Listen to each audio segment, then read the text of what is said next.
Hi అండి. ఈరోజు beetroot fry చేస్తున్నాను. ఎలా తయారు చేస్తున్నాను చూడండి. బీట్రూట్ అండి, ఎల్లుల్లిపాయ జీలకర్ర అండి, ఎండుమిర్చి, కరివేపాకు, తాలింపులు, తగినంత సాల్ట్, పసుపు, తగినంత ఆయిల్, ఎల్లుల్లిపాయ వేస్తున్నానండి. జీలకర్ర ఎల్లుల్లిపాయ వేసాను. కరివేపాకు,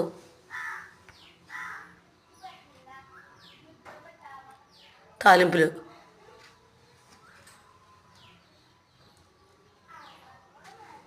ఎండుమిర్చి, బీట్రూట్ అన్నీ వేసి కలుపుకోవాలండి బాగానే. తగినంత సాల్ట్, కొద్దిగా పసుపు, అంతేనండి.